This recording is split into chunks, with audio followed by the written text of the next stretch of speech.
Ça fait au moins 8 ans que je n'ai pas fait de vidéo. Bien le bonjour à tous, aujourd'hui je vais vous présenter mon matériel pour faire un mois de voyage à vélo. Je vais commencer à Bordeaux, je vais traverser la côte ouest de la France, puis le nord pour arriver en Belgique. Et de là je vais faire la Scandibérique, c'est la piste cyclable la plus longue de France. Donc c'est aussi la piste cyclable la plus longue d'Europe, elle part de Norvège et elle va à l'ouest de l'Espagne, donc c'est très très long. Moi je compte faire la côte ouest et nord pendant 2 semaines, donc il y a à peu près 1400 km. Donc j'y vais vraiment en mode rando, 50 à 70 km par semaine. Et après les 1700 km, je les fais en mode ultra sport. Je vais me donner à fond, on verra, j'ai pas envie de donner un jour, dire 10 jours, 12 jours, 15 jours, je sais pas. En tout cas, je sais que si je fais 100 km par jour, ça fait 17 jours, c'est déjà énorme d'ailleurs. Donc je sais pas, pour l'instant je m'entraîne. Bref, je vais vous montrer aujourd'hui, dans un premier temps, les équipements, sacoche et couchage. Et après on va voir pour le reste tout ce qui est électronique, cuisine, luminaire, etc. On a dans un premier temps les sacoches 4Class de chez Decathlon. C'est des sacoches imperméables qui vont se fermer comme ça, avec les sangles juste là. Donc c'est vraiment de la bonne qualité, hein. J'ai pas pris n'importe quoi. Et quand vous voyez un truc imperméable juste avec une fermeture éclair, souvent c'est pas imperméable. Donc j'en ai pris 2, tout simplement pour les mettre sur le vélo. Ensuite, on a le duvet. Le duvet, c'est un duvet 5 degrés, taille L. C'est les trucs vraiment de trek, hein. C'est quand même assez léger pour ce que c'est. Après, voilà, j'ai de quoi ranger mes affaires, donc ça va. 1050 grammes il fait. Comme je pars en septembre-octobre, je vais sûrement avoir un peu froid, mais là-dedans je vais avoir plus chaud parce que je pense qu'il fera plus de 5 degrés. Et ça, je vais le mettre du coup dans les sacoches ici. On a la tente. La tente, elle est hyper légère pour ce que c'est, pareil. C'est une tente 2 places parce que mon papa veut faire des treks avec moi, donc il m'a dit mais prends pas une tente 1 place parce que après tu vas plus t'en servir parce que tu es tout seul. Donc j'ai pris une 2 places, elle fait 1,7 kg, donc c'est quand même très peu. Et ça, je vais le mettre à l'avant. Pour tout ce qui est électronique, je vais le mettre dans une sacoche pareil, imperméable. On va voir que le reste n'est pas imperméable. Pareil, c'est le même système, hein. Je fais comme ça, j'accroche sur le côté. Et là, ce qui est bien, c'est que j'ai directement un truc pour l'accrocher au guidon, parce que ceci n'est pas accroché de base. Là, j'ai mis une sangle et on va voir ce que c'est comme sangle que j'ai pris juste après. Donc là, je mets tout ce qui est électronique. Ça va être batterie externe, GoPro, téléphone, chargeur, etc., etc. Et ça, pareil, on met au guidon du coup. Et donc là, ce qui est bien, c'est que je peux mettre les deux sur l'avant. En fait, ça va me permettre de stabiliser le vélo, que le poids soit pas hyper réparti à l'arrière. S'il pleut, la tente, je la mettrai juste au-dessus ici avec une bâche, parce qu'à l'avant, il n'y a pas de protection et j'ai pas envie qu'elle soit trempée quand je me couche, tu vois. Ensuite, on a ceci. Ceci, c'est quoi? C'est très peu courant. Enfin, moi, en tout cas, je n'en avais pas entendu parler. Si vous avez l'habitude de faire du voyage à vélo, vous savez ce que c'est. Ça se met tout simplement là. Bon, là, j'ai pas mis toutes les attaches, mais c'est hyper stable. Il y en a 3 ici, 2 en dessous, 3 en haut. Donc là, je vais pouvoir mettre mon eau, la nourriture, les trucs qui ne craignent pas l'eau. Et la nourriture, je pourrais la mettre dans des sacs isothermes. Et je pourrais même enlever l'air à l'intérieur pour que ça prenne le moins de place possible. Ensuite, petit accessoire, on a ça qui vient se mettre sous la selle. Bon, j'ai fait ça pour que ce soit stylé, mais en gros, dedans, il y a de la place pour mettre genre des outils et une chambre à air. Donc là, vous voyez, j'ai mis des rustines pour réparer la chambre à air, et ici j'ai un multifonction avec un démon de pneu. Donc j'en profite pour vous montrer le multifonction et les outils.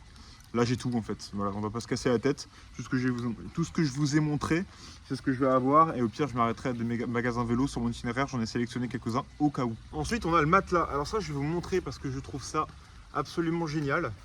Ça fait cette taille là, c'est quoi? Un truc comme 500 grammes. Franchement c'est très léger, vous allez me dire à force ça va faire lourd. En effet, mais j'arrive pas à faire léger, moi à chaque fois je prends trop de trucs. Donc le matelas il ressemble à ça.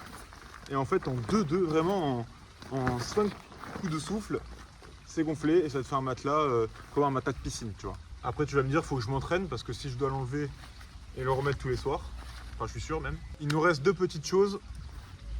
Ceci vient se mettre là. Ça c'est pour tenir mon téléphone quand il pleut, donc c'est étanche. Et ici je vais pouvoir mettre une batterie externe qui vont directement charger mon téléphone ici. Ça c'est l'avantage aussi quand il pleut. Parce que là, ça va être un peu long, il faut que je trouve un fil court si je veux le charger ici. Donc au moins là j'ai la solution. Donc ça c'est là. Et enfin, et c'est déjà pas mal, le sac pour mon dos Et ça, franchement, coup de cœur. J'ai acheté ce sac à Intersport. Et en fait, si tu veux boire, hop, hop, tu sens pas du tout le sac. Tu peux mettre n'importe quoi dedans. J'ai déjà couru 100 km avec 8 kg dedans. Et j'ai, la preuve, réussi à faire mes 100 km. Donc franchement, c'est pas mal. Passons à l'électronique. Pour votre plus grand bonheur des vidéos YouTube, j'ai besoin d'une perche. Perche que je peux mettre par terre comme j'étais en train de le faire là, comme ça. Perche qui me permet de la prendre à la main et là je peux la plier pour que ça me fasse juste la longueur de ça. Et je vais vous faire des vidéos comme ça, je vais vous faire des vidéos accrochées à mon vélo. D'ailleurs, il est où le truc? J'ai acheté un truc exprès. Bon, déjà j'ai le chargeur de batterie avec 2 batteries que j'ai acheté en plus. Niveau carte SD, c'est pareil, je suis pas mal. Avec 512 Go de carte SD Samsung, plus 256, plus 64 qui est là. Donc normalement ça devrait le faire, mais c'est la liberté de pouvoir créer énormément de contenu. Et d'ailleurs le fait de passer 50 heures de montage quand je serai revenu. Pour mettre ma GoPro, comme je le disais, sur le guidon, j'ai ceci. Voilà, c'est juste une boucle avec un attache GoPro qui ressemble à ça. Et voilà, au niveau de la GoPro, c'est tout. Sauf que pour charger tout ce matériel, il me faut des câbles et des chargeurs. Donc on a ici un câble type C, un câble Apple, un câble Samsung, je ne sais plus comment il s'appelle. Ça c'est le plus important, c'est une prise avec 4 USB. Sauf que vous allez me dire, quand c'est pas un câble USB, comme les câbles Apple, j'ai la solution. J'ai acheté des mini adaptateurs qui se branchent directement sur les chargeurs, sur le téléphone, sur les autres appareils dont on va parler tout de suite. Les appareils, ça va être les écouteurs Shox, donc c'est des écouteurs à conduction osseuse comme ça qui font tout le long. Ça a une autonomie de 10 heures, donc c'est parfait, ça charge en 1h30. J'ai ma batterie externe, j'en aurai 2 qui font 20 000 mAh je crois. J'ai 3 USB dessus. Et là, c'est les câbles Samsung, c'est ce que je vous disais, c'est pour ça que j'ai pris des adaptateurs comme ça. Donc j'en ai 2 comme ça. Ensuite, j'ai ma montre qui est la Garmin Epix Pro Génération 2 sur laquelle je peux mettre aussi mon GPS avec laquelle je peux mettre mes activités Strava, il y a mes calories, il y a mon chronomètre, il y a tout en fait. Quand tu veux un truc électronique que tu as sur ton téléphone, il est sur la montre. Là ensuite j'ai mon luminaire, ma lampe. Là j'en ai une aussi, il faut que j'en achète une pour derrière. Niveau électrique, on est pas mal. Maintenant je vais vous parler quand même de la cuisine, c'est mon préféré. Mon préféré pourquoi? Parce que l'alimentation c'est le truc le plus important chez l'homme, entre autres. J'ai ma petite bouteille de gaz avec ma petite inspiration de Mike Horn, c'est-à-dire faire ses pâtes dans une gourde. Donc ici j'ai une gourde où je peux faire chauffer sur le fer comme ça, avec l'aide de ça. Ça c'est le truc de réchaud que tu mets pour ouvrir la bonbonne de gaz, que tu ouvres et que du coup tu peux mettre ta casserole dessus. En parlant de casserole, j'ai acheté ça. Et ça, c'est lourd, ouais je sais, j'aurais pu me contenter de plus petit comme la gourde, mais ça c'est stylé. C'est un truc tout en un en fait, c'est ça. Donc ça se présente comme ça. J'ai une casserole en dessous de 1.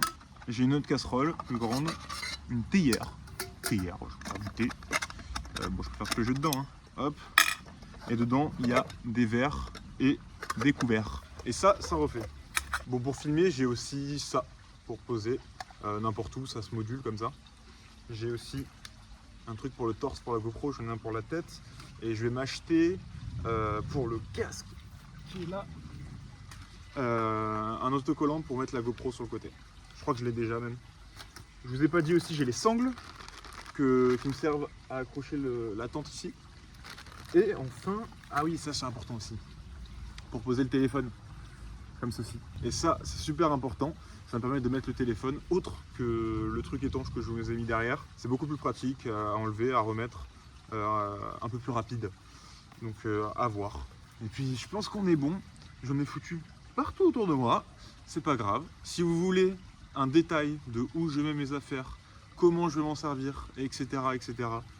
Si vous voulez approfondir quelque chose, n'hésitez pas à me dire en commentaire. J'espère que vous aurez apprécié la vidéo et que ça peut vous aider comme idée pour partir en voyage. Si vous en avez déjà fait, dites-moi les erreurs que j'ai faites et qui sont à ne pas reproduire, ça peut inspirer dans les commentaires. Je pense qu'il y a beaucoup de personnes qui se lancent là-dedans en ce moment, donc ça peut toujours servir. Après, le problème c'est que si vous me dites quelle erreur j'ai fait, ça va me foutre les boules parce que j'aurais acheté des trucs pour rien. Sur ce, moi je vous dis à la prochaine pour une nouvelle vidéo. N'hésitez pas à vous abonner. Ciao.